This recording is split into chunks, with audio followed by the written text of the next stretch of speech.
Hello and welcome to the Irn-Cru, an NFL podcast made in Scotland by NFL lovers. Oh, tonight it's made in Scotland with our, as always, much loved Canadian extension.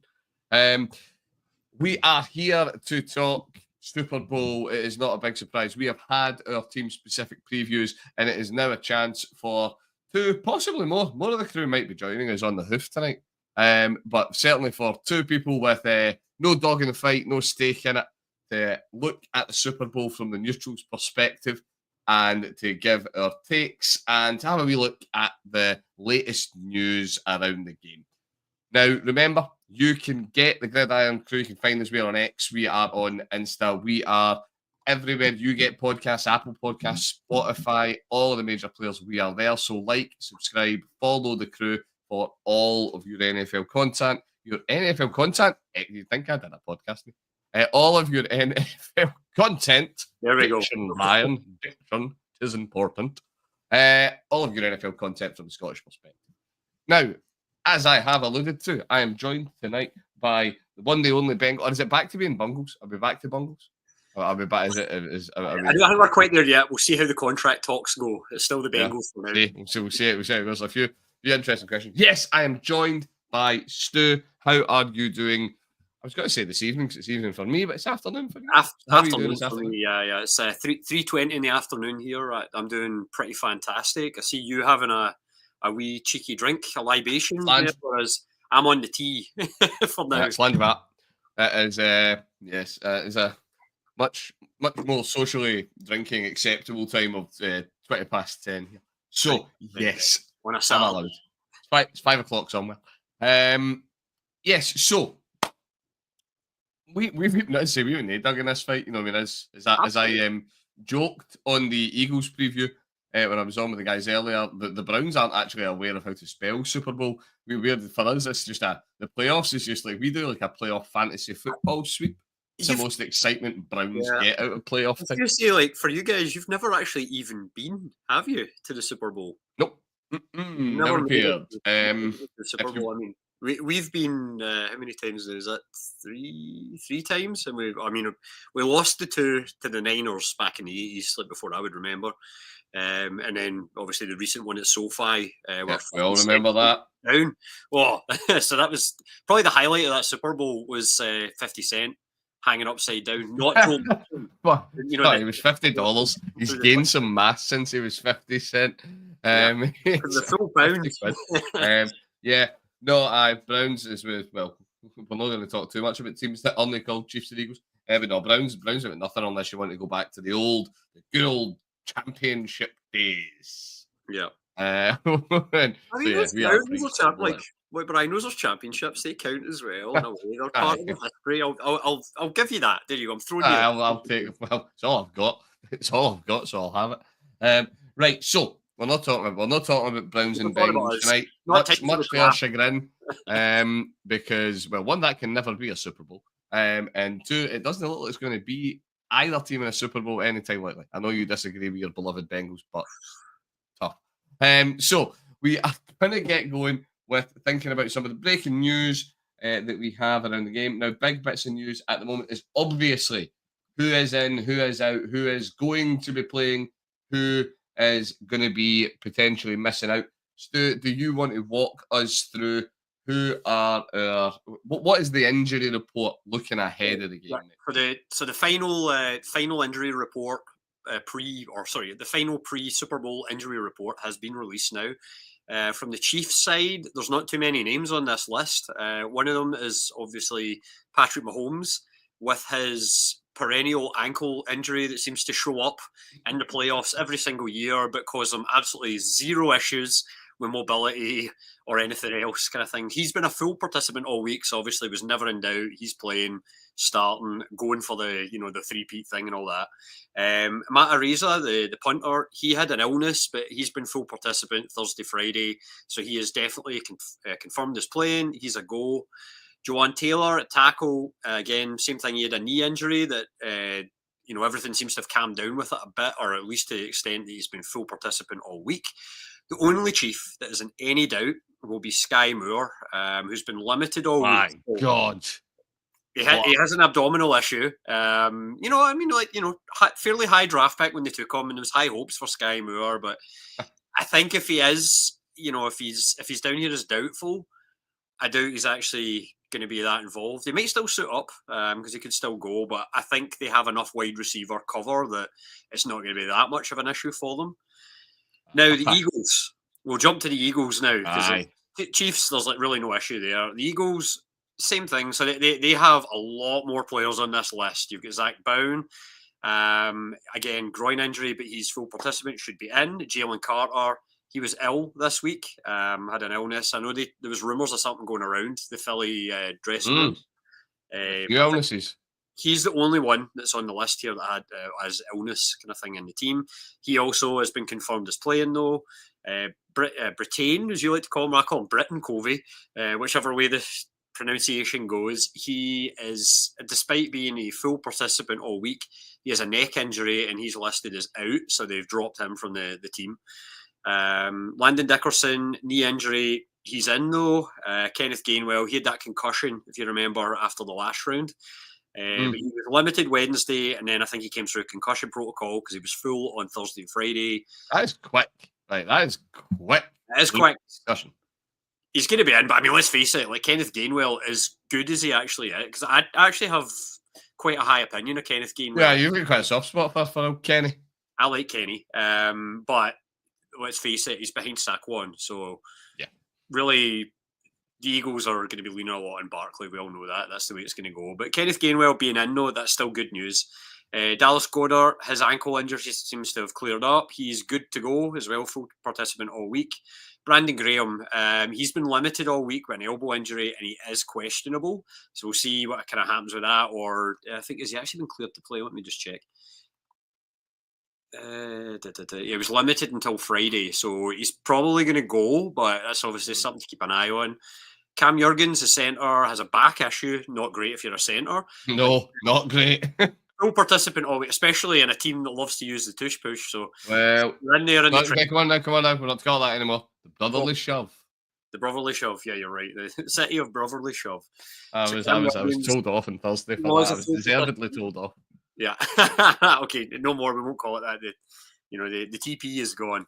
Cam Jurgens, though, he's good to go. Devonta Smith, this is an interesting one from me because he's been cleared to play. He's been limited all week with a hamstring injury. But Devonta, with his position, the way he plays, that's something to keep an eye on. He may start the game, and it's a Super Bowl. He has to play. You know that he's going to be saying, "I'm good to go. Put me out there. Get the ball to me. Let me make some plays," because he is a big piece for them. I just worry with hamstring injuries because they are the kind of thing where they're okay until they're not. We'll put it that way. Well, we've seen it. Was it a hamstring that did OBJ in the Super Bowl? I can't remember if it was his hamstring that went or not. Against us.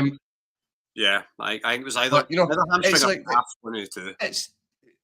When is your hamstring going to go? When you are at your most aggressive sprinting pace, quick starts, extending that, blah, blah, blah.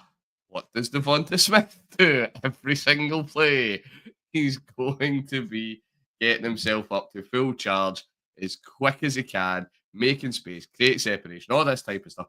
Even in plays where he's not the number one read, we know that that's what makes the Eagles passing offense tick, is the fact that they've got what on most teams, I'm going to stick with most teams, would be two number one receivers. AJ Brown's a number one receiver in any team. 100%. Bar a very, very small number.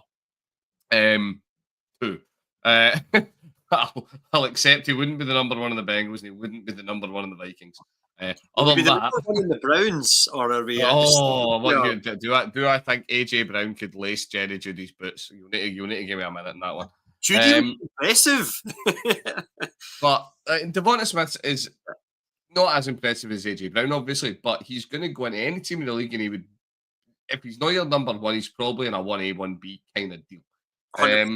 So even when he's not the designated read, he's still going to be doing all this stuff so that AJ Brown can be as effective as he is. And we've seen, AJ Brown has quiet weeks, Devonta Smith lights up, and blah, blah, blah. Works the same in reverse. Yeah. So, I'm with you. As much as he's sitting up, he's playing, that's not going to be a shocker. How, because it's not like you can say this isn't, week 10 where you can suit him up and then he can take some easy reps and maybe run some routes just to draw a bit of coverage and stuff. This is the Super Bowl. Yeah. You go big or you go home with nothing. There is no silver medal to be won here. Yeah. I mean, Brian, I don't know if you remember, like from watching Receiver from last season, like seeing Kittle. Yeah. Was like what he was playing through in the Super Bowl, and the fact that like he hauled himself back, basically, was in the back room getting worked on, and then hauled himself back out because he's like, it's the Super Bowl, might never get a chance at winning another one of these, and then lo and behold, look what happened to the Niners this year. Yeah, 100%. He's going to play. He's going to put himself in the position to try and do everything he can for his team. But it's like the great cliche that I do love. With American football, you know what I mean? It's a game of yards, it's a game of inches. And it is every single play, those tiny, tiny, tiny little tiny differences. They make they make the difference over the story of the game. So Devonta Smith being at 95%, 97%, that could be the difference. Yeah. That could be the difference between him bringing in a pass that leads to a first down, that leads to a touchdown, that leads to whatever, and not. And it being an incompletion and it being something worse. Yeah, I hope that he is that he's fit because I want this to be a good game. I have my doubts as to whether this will be an offensively good game. As we'll get to that later. Last on the list, Brian, ex-Bengal CJ Uzama. So he has an abdominal issue. He has been a full participant all week, but he's still marked as questionable. So we'll see how he goes, because that's the whole thing with the way CJ plays. Like, I watched him obviously in the Bengals for a few years. Yeah. He is definitely that kind of like classic tight end, like that multi-use guy, like he's in there for blocking purposes. He definitely has a good set of hands and he can break off a run when he needs to, but he's one of those where if you're blocking, you need to be kind of full tilt, especially if you've got Chris Jones. It's coming at you kind of thing from the Chiefs defense. We'll see if he goes as well. But he's a guy that obviously I'm kind of looking at and going, might be quite nice to see him win a Super Bowl if the Bengals aren't winning it. So, because I love CJ when he was in Cincinnati. So but as you say, is the main thing. Yeah, and as you say, he's going to have the Chiefs D line has been excellent all year. And more, the Chiefs D line has been excellent all year, but more impressively, you've got Spags. The play design, the defensive play designs that he draws up are incredible. The fact that that somehow Kansas City have managed to keep him as a DC for as long as they have will never cease confusing me. Here's a question for you, Brian. Go for it. Do you think, and this is probably more one for studs eventually, but do you think it is outside the realms of possibility that eventually, when we get further down the road, when Andy Reid decides, I've had enough of this, I'm maybe too tired, or he, hopefully not, dies in the job, kind of thing, but you'd never want to see that happen to someone. Dark. You know what I mean, though? But the guy seems like he will work. Andy Reid will work as long as he is physically able to. If you know what I mean. So anyway, point being, when Andy Reid goes, is Spags sticking around because he's probably the natural successor? Could be. And that's why I would see the logic to it. It raises the questions that if that was the plan. I don't. It's tricky because it's you're walking in the shoes of a giant. You know what I mean? It's it's obvious. I think a huge amount of Spags. I don't think anybody that watches the game and knows what they're talking about would have anything negative to say about Spags and the work that he does. It's the Andy Reid though. It's the same as what we've seen at the Patriots. You know what I mean? It's exactly what we've seen at the Patriots. Don't get me wrong, the Pats were declining. That was a really interesting bit that just came into us in the chat. I didn't know that. Andy Reid's only 1 year older than Spags. There's only a year between them. What? Exactly. Andy Reid just did a really tough paper round. Thank you for that on YouTube.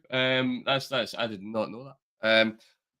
So I'm always wary of that. I get the internal candidate kind of deal. He knows the team, he knows the philosophy and the culture in the room. the building, sorry. But I do think it's a bit of a poison chalice. It's the same as all the coaches that the Pats have had. Nobody's filling the gap left by Bill. And when Andy Reid eventually does leave Casey, whether they get the 3-peat or not, nobody's filling that void unless they just have immediate sustained success. Which, don't get me wrong, that's a whole other chat for a whole other pod. Yeah. But yeah, it's interesting. We don't, and as you say, wait, to go back to CJ Uzama, aye, that's the bit that would worry me. That if he isn't full tilt, and as you say, he is a blocking tight end. You know, what I mean, yeah, he'll maybe get the odd dump off here and there. He's not going to be doing the Travis Kelce breaking out some ludicrous route, and he's halfway down midfield. If he's not, again, exactly the same as Devonta Smith. If he's 95%. And we're not talking about guys being, banged up and can't play. You're just very, very slightly not at your best. That's what top coaches do. That's what top players do. They spot that, they identify it, they exploit it. Yep. They go for that. So yeah, my big hope for this game is that it is, in terms of things like that, it's very uneventful. That we don't have injuries causing issues. We don't have controversial calls causing issues, and I really don't want to talk too much about that tonight because I feel like it's all we talk about whenever the Chiefs are mentioned. Yeah, we could try and stay away from it. I think that. But I want a good game, and I want all of these guys to be at their best. Yeah, I think the controversial decision thing has been taught to death, so I'm actually okay if we. Well, do you know that I'm going to give it? This is the only bit I'm going to give it. Because I actually found this right, and it's interesting because, don't be wrong, as I did say, and I know that you can make stats do a lot of things.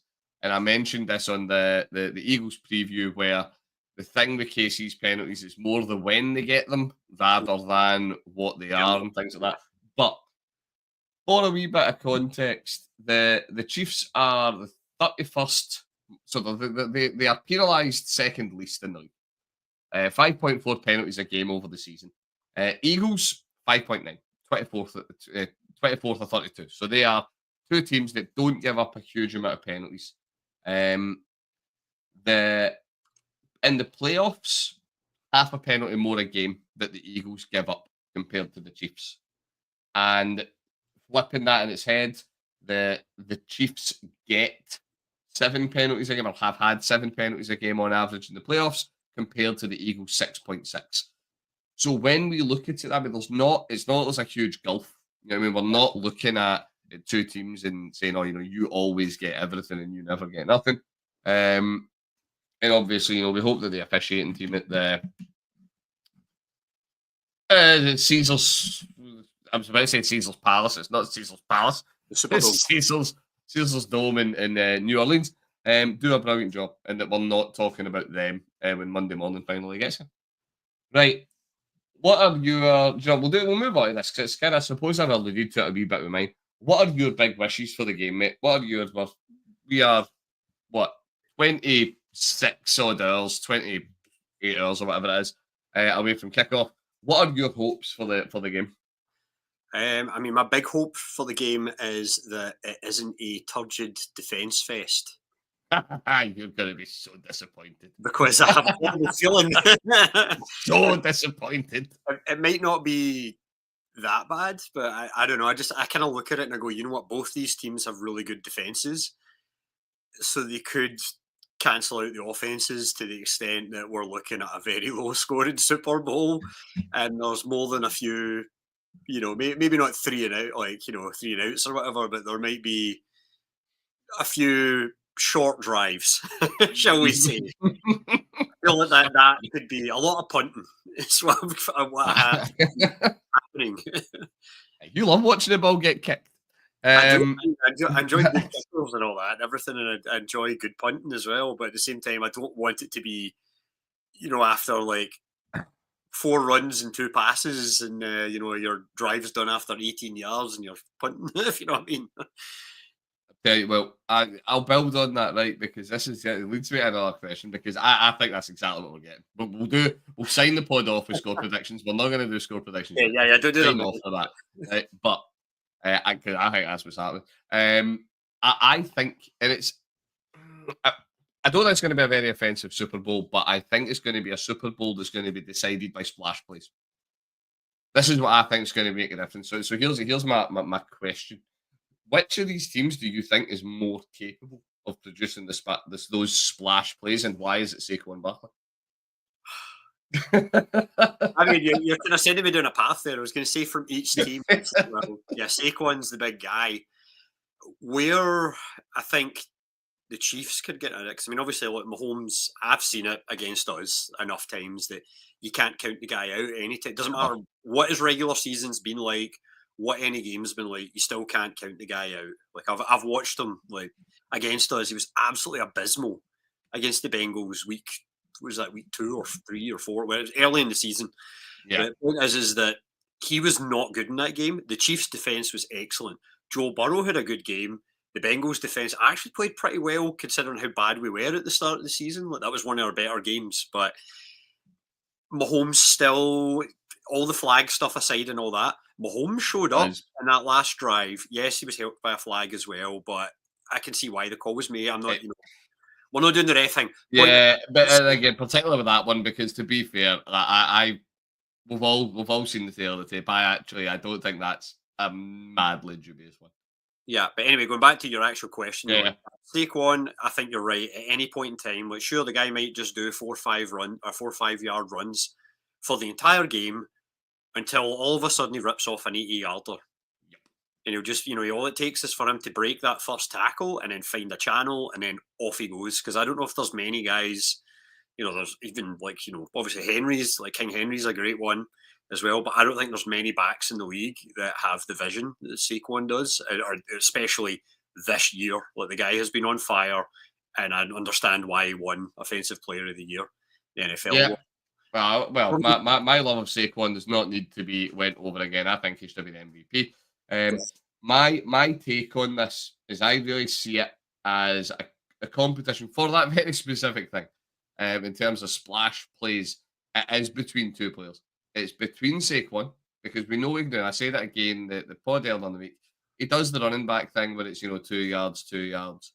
But then he, rather than maybe getting that odd 5-yarder, he goes for 50. He goes for 70 and a touchdown. The other one on the other side of not the other side of the ball, for Kansas City, Xavier Worthy. Yeah.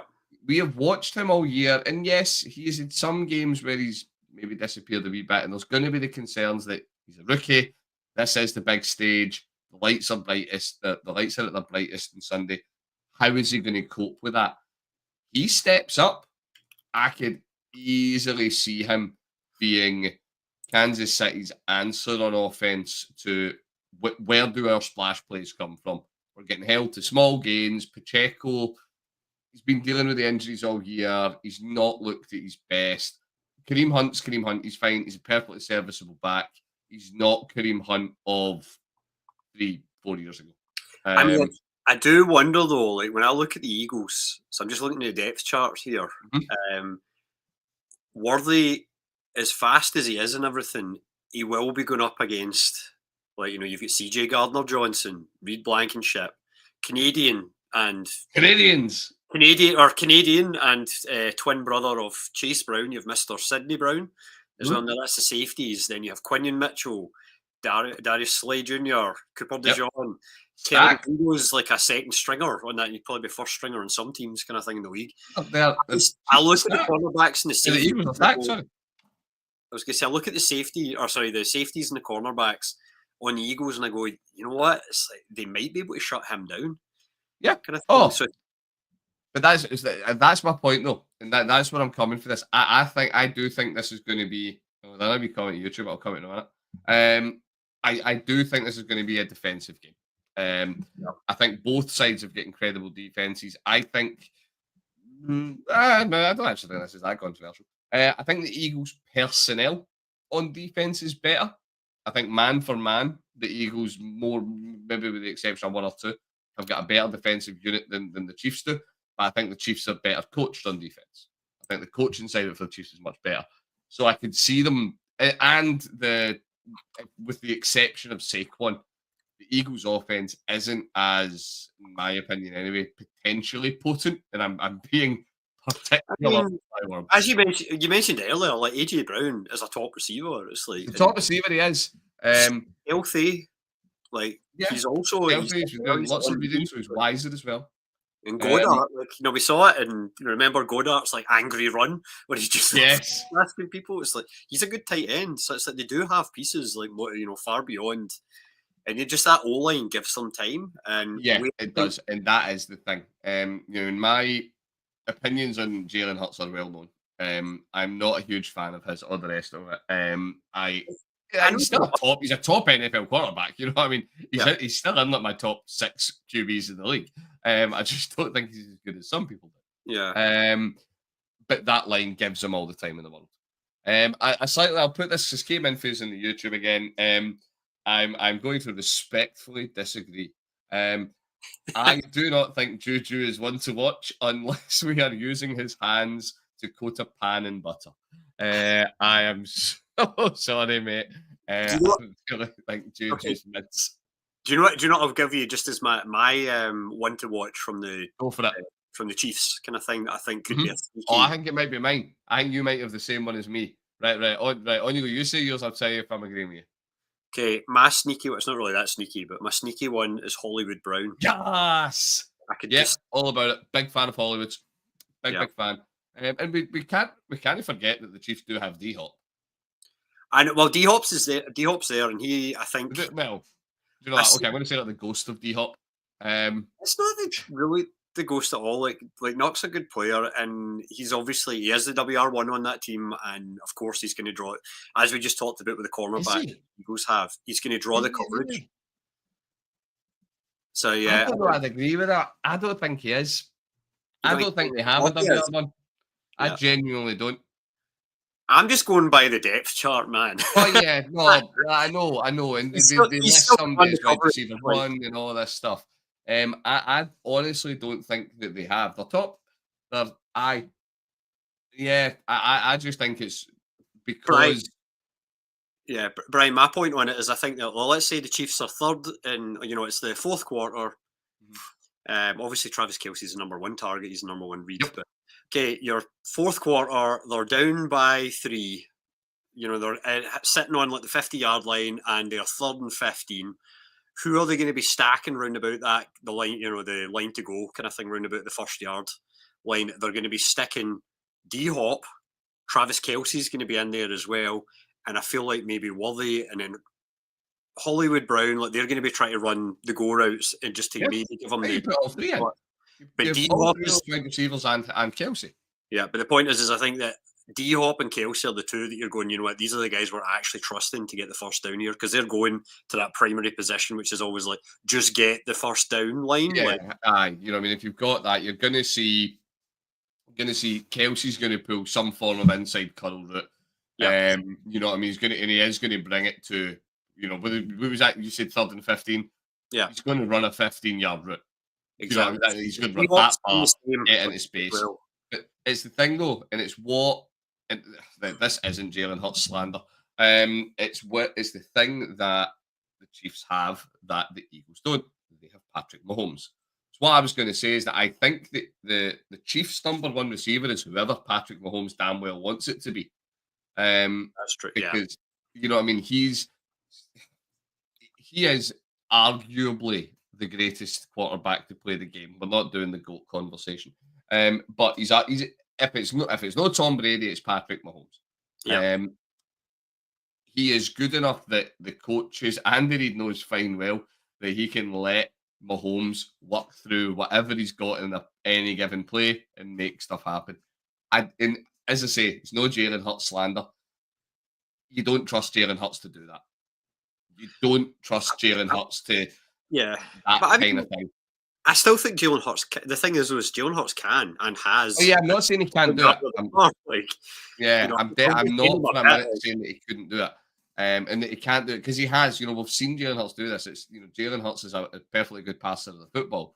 But if you are 3rd and 15 and you want something to happen, you want Patrick Mahomes to be the person receiving the snap. 100%, yeah. If not him, Joe Burrow. And that's what it comes to. If you're talking about quarterbacks in the league. Well, there you go. You put it in that context. Quarterbacks in the league that you want to be the man taking that snap. 3rd and 15, 3rd and 20. You need to make it to keep a drive alive to get yourself into scoring range. Mahomes first and foremost. Yep. And then take your pick. Andy says different than a liar. Lamar, just because. No, I'd disagree with you straight away. I'd go to second. I'd have Burrow too. Okay. I'd have Burrow too. I'd play like that when you put them in that next tier. Like I'm saying, Mahomes is the guy you want, and then there's these guys. Like Mahomes. Then I would lump Burrow, Allen, Lamar. I would kind of lump together. Baker, obviously. Fair play. I'll give it all of it. But then Hurts kind of comes in with a squad of other guys that the kind of next level down would be my point. And that's fair. That's fair. Like he's. But my point is I still think he can do it. Now I know you just said we'll stay away from the GOAT thing, the GOAT conversation. But one of the things I've been thinking a lot about this is, as a neutral, depending on the result of the game tomorrow, what the big talking points will be. So let's look at it. Like, let's say, obviously, if you go the route of the Chiefs win, you get the 3-peat, like you can have all those conversations about Mahomes. But the bigger one for me in that situation, when I was thinking about this earlier, was this when I was, in the gym on the treadmill, Brian, just kind of running, and that's the kind of things I think about. And thinking the future, like the legacy of teams in the NFL, and that keeps me going. And I run my 10 minutes. I'm not 20. It's at minute 7. Yeah. But anyway, the big thing for me is like, and what I was thinking about, I was wondering, do you think that Sirianni is on the hot seat then? And do you think that is an absolutely bizarre situation? Oh, do you know? No. How well he's done as a coach, like. No, I don't think so. How can you been a Super Bowl losing coach? I know, I get it. You know what I mean? You're still a loser. Second is but he's lost twice. This is what I'm saying. Is like I know, and I get it. But you still made it. And then particularly if you're losing to a team that does a 3-peat. Do you know what I mean? It's not like you've went and you've lost to some like plucky the Eagles are the underdog. No, I don't. I think that's coming into the same kind of stuff we're hearing with things like Steelers fans wanting rid of Tomlin and stuff like that. So we're never going to go any further. Yeah. That's where I was going. That's where I was kind of going. Or the reason my brain went that way was I was just thinking. I was having a conversation the other day with my buddy here, who's a big Niners fan. Like I've spoken about Joe a few times. Now Joe is a massive Niners fan, but even he this year has started you know what? Maybe Shanahan's not the guy. And I'm sitting going like, how can you say that? It's like they get hammered by injuries this year or whatever. It's like you still have a good team. Kind of thing. It's like you literally were in the Super Bowl last year. You've been to multiple NFC championships with him, but he's on the hot seat. Kind of thing. Yeah. So is Sirianni going to end up the same? So to me, I'm like, I think the answer should be no. However, I also, from being over here and just being kind of exposed to we love talking about Philly because they're a big hockey market as well. Yeah. But being exposed to Philly sports. Well, Philly sports. I see where you're going with that. I do see where you're going. They're a bit crazy. So I mean, I could see there might be a bit of discontent. Is all I'm saying. Well, I get it. I disagree. It's a bad idea to dump him. That's my stance. Like, look what he's done. Look what he's built, kind of thing. Yeah, exactly. You know what I mean? It's mad. It is mad. But yeah, no, not with you on it. I don't see it. Don't see it happening. If it did, I think it'd be insane. And then whoever wound up with Nick Sirianni as their head coach is one of the most fortunate teams in the game. Oh, exactly. But yeah, I would actually hope. I mean, as much as no offense to Zach Taylor, but offense to Zach Taylor. If Sirianni got fired, I would not be upset if the Bengals were to immediately turn around and say, I'm old pal. Like I'm in somewhat that's not a big thing to do. Oh, completely agree. I'm in somewhat of a minority these days in Browns fandom. I still really rate Kevin Stefanski. I think he's a great head coach. I think there's a lot of other issues the Browns have that aren't his problem. We won't get into stuff, but I agree. I think we're not going to do this. But on the Super Bowl link of if the Eagles lost and they then binned Sirianni, I'm in Cleveland in a heartbeat. But anyway, right, moving us on. So, all right, because you wanted to talk about this. So, one of the great things of the Super Bowl is the spectacle. It's the event. It's the big ta-da. It's the food. Yeah. It's the having all the food in the world. So, this is Stu's Super Bowl eats. Stu's Super Bowl snacks. Oh, well, Simple S's, we'll go for it. yeah, Go. like, because originally we talked about maybe doing this as a draft for anyone listening at home here. But as there's only two of us, Oh, two of us. It makes a draft a little uncompetitive. yeah, you need at least three people, I think, for this to work. And the whole premise was going to be that you would pick one from each category, and that would be like a main event type food, a snack, like a side type thing, Okay. a drink, and then some form of dessert. So obviously, if I was picking in the number one hole, what was interesting was before the show, Brian said, "Oh, anyone that doesn't pick chicken wings is an idiot." Yes. Well, I pointed out to Brian, I was like, "Well, no, but you're forgetting that drinks. You should probably Yeah. because if you It's don't on the list. you're immediately down to like hard liquor or like I mean, I love wine. I love a wine, but it doesn't really scream Super Bowl 3 hours, yeah. to me. So number one No, drink, it's the Super Bowl is closer to 5 hours. 5 Yeah. hours drinking wine.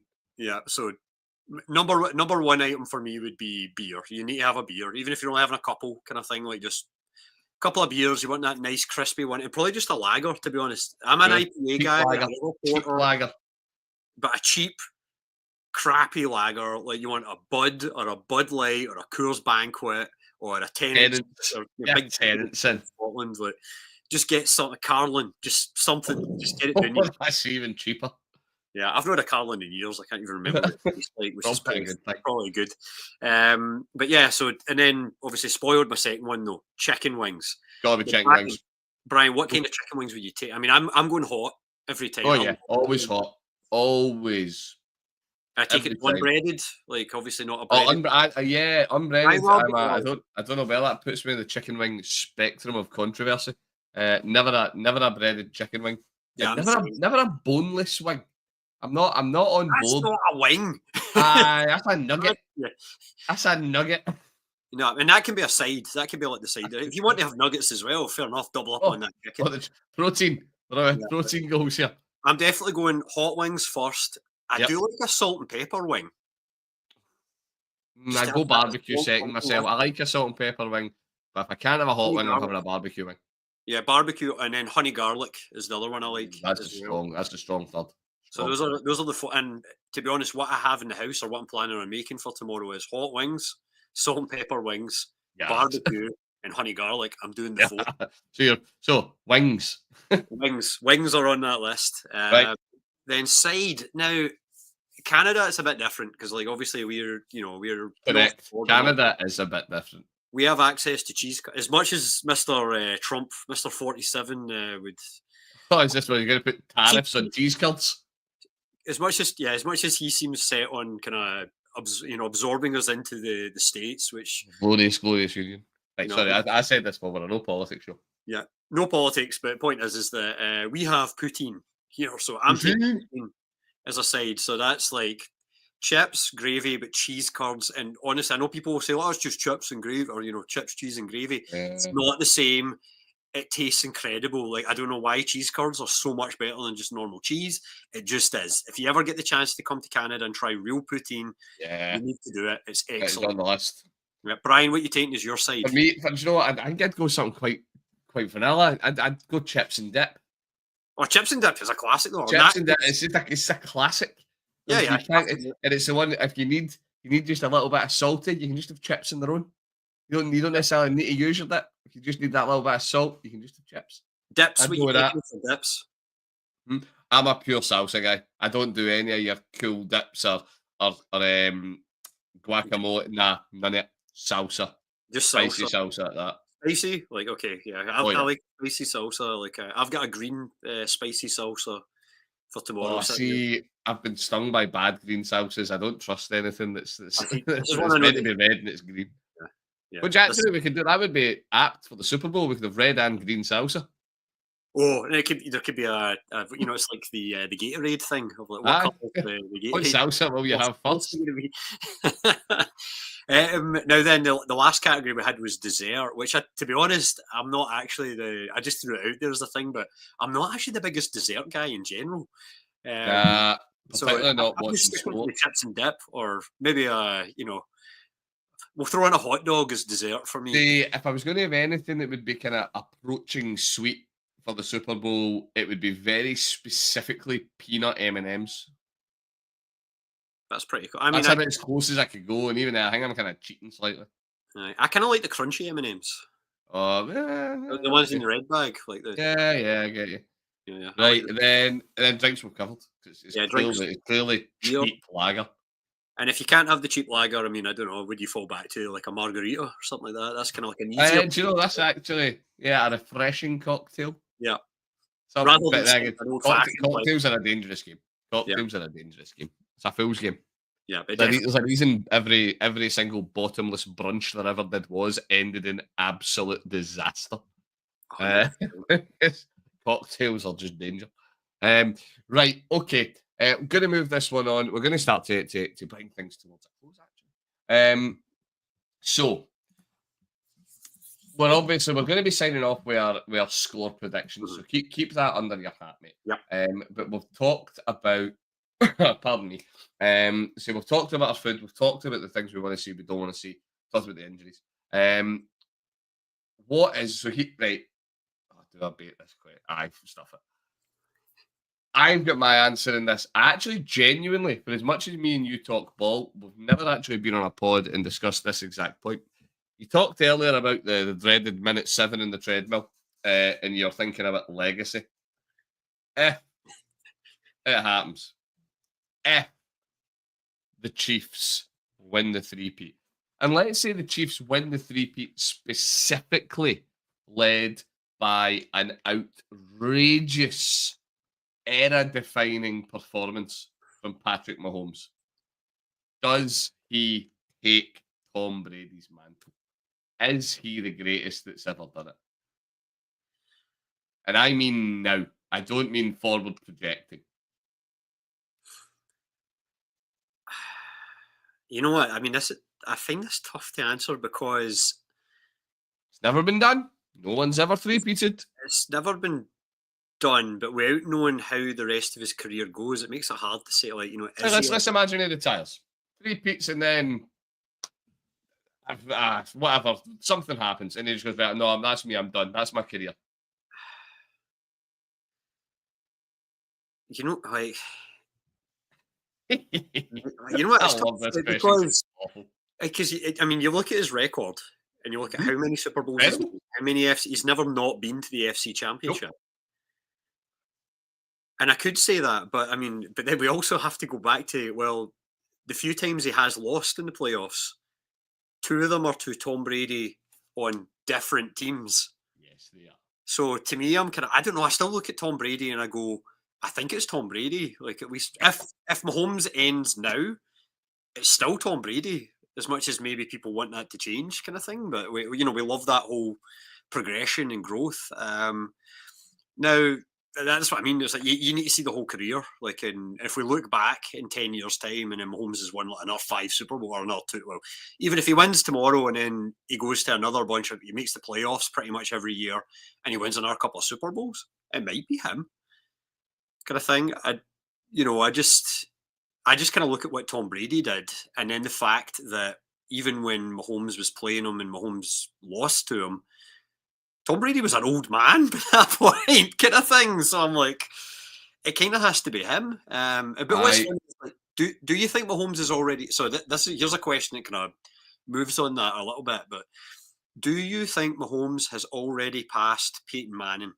Because up Yeah. until the Atlanta Falcons game, like the 28-3 game, up until that game, it was still a huge debate, like who's the best of all time. Oh, it's Brady or Manning. It's one of those two.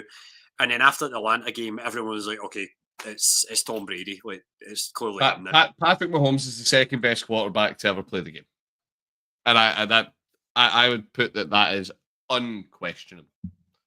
If and this is where I don't think it's why I say he's the second best. Tom Brady's still the best. If he either ties, and I do mean ties, Tom Brady's Super Bowl numbers, if he ties them all on the Chiefs, I would edge it to Tom Brady, given that Brady did it in 2 teams. And I do think that's a huge thing. If he ties it on separate teams, so they're kind of equal in that, I'd probably edge it. I don't know. Then there would be a very serious conversation. He exceeds the number of Super Bowls, regardless of which team he's on. It's Patrick Mahomes. You know, the difference is Patrick Mahomes he's still got the majority of his career ahead of him. Brian, are you sure that the 2 different teams thing matters? Because to me, I see it as maybe if, well, let's say, going back to what we talked earlier with Andy Reid, let's say Andy Reid retires, and then a new coach comes in and comes up with a whole new plan. Yeah, okay. Sorry. Okay. I'll accept that. Yeah. That would end up being with so that when the Mahomes Reid relationship breaks, which it will eventually. You know, I mean, Andy Reid is Patrick Mahomes' career will outlast Andy Reid's. But yeah, well, I say that. I probably will. To me, I think that if he wins Super Bowls without Andy Reid eventually, then okay. And ties Brady's record, then there's like he needs to tie it. At the end of the day, 7 rings is 7 rings. Yeah. Right, okay. Aye, a wee bit of controversy to finish the pod off. It's always a question that gets people excited. Right, okay, let's sign this one off, mate. There is only one question that's worth us asking at this point, and I don't think I know your answer to this question. If you listened in on Thursday, you'll know my answer to this one. Who do you think's winning it? What do you think the score's going to be? And to wrap it all up together, who will your Super Bowl MVP be? What's your projections for all 3? Okay, I'm going to go with... See, I look at it and I like the Eagles a lot. Do you know what? We'll go mine, because mine's a repeat. So for everybody listening, if you've listened on Thursday, you've already heard mine. Stu has got the big reveal at the end, because he's not had his out there yet. Eagles Super Bowl. 21-18 scoreline in favour of the Eagles, of course. Saquon Barkley, Super Bowl MVP. That's my 3. I think it's got reasonably low scoring, defensive. There's going to be there's going to be a mix of field goals in there. But Saquon's going to be the difference maker for the Eagles. Where do you land, Stu? I'm going to land 24-19. Chiefs. Oh! I think the Chiefs are doing the 3-peat. I think 24-19. The Chiefs. Your Super Bowl MVP? And my Super Bowl MVP is going to be Chris Jones. Oh! That's not what I expected. Going with the nose tackle, because I think he gets... to be fair. Yeah, it could easily be. But the Eagles a lot, and I could totally... I do think this is a Super Bowl. I look at it, and then this is the way you want it. I look at it and go, this is going to be close. Yeah. Either way. I completely agree. I think this is a Super Bowl where we've talked about this a lot in the show. The Super Bowl, the postseason in general, is about peaking at the right time. We've talked about it a lot, how some teams, they don't really get going early in the season, but then they build their head of steam. Both of these teams are peaking. Yeah. And it's why I think this is... I don't think it's going to be offensively particularly spectacular, maybe beyond individual plays, but I think overall it's going to be a great contest, and there's a lot to look forward to. Right, and with that, we're going to bring things to a close, mate. As we've covered all things Super Bowl, I hope everybody has enjoyed listening. Remember, this has been the Gridiron Crew. This is our last show before the Super Bowl. Now, remember, as I should have said this earlier and repeatedly, if you are looking you're looking for somewhere to go to watch the Super Bowl, the Gridiron Crew are going to be live at Walkabout in Glasgow. So if you're looking for somewhere to go before the game kicks off, particularly, get yourself down to Walkabout in Glasgow. The guys will be there. They're running some quizzes. They're going to have some amazing prizes to give away. They're going to have a lot of chat going on. And you never know. You even get to meet people in person, form relationships. Who knows? You might find yourself in a wee snippet that appears on the on the wonderful airwaves. I'll maybe FaceTime or Skype and Aye, yeah. Me and Stu get the exact same excuse for not being at Walkabout. His is just significantly is orders of magnitude greater than mine, and we just live 100%. too far away. Yeah. And he just really lives too far. Brian, just before we go here, Uh-huh. what was your big learning point from the show today? I'll tell you mine. Confused. I don't feel like I'm being put in a trap. No. I'll tell you mine, kind of thing, just to give you an example. Right, go for what's yours. My big thing that I learned today was that Spags is only 1 year younger than Andy I Reid. know that stunned me. I did not expect that at all. Thank you very much. This is why you should be listening live. This is why you should be chucking your comments at us, because you get to make us look equally baffled and foolish as we are caught out by such amazing little pearls of wisdom. But yeah, definitely. Right. With that all said, I have been Brian the Conscious of Cleveland Darling. He has been. Stu, we need to get you a moniker. Yeah, like I don't know, like we'll come up with something, or maybe someone, if you can come up with anything that's like Bengals or got something Bengals related that Stu goes by. We get that one submitted to us on the socials. We have been the Gridiron Crew. Remember, you can keep up with all things NFL for the Scottish perspective. We are on X, we are on Insta, we are on Apple Podcasts, Spotify, wherever you get your podcast. Yes, Stu's waving a sword around because he won a fantasy league. It has been fantastic talking to you all, and until the next time, we'll speak to you soon.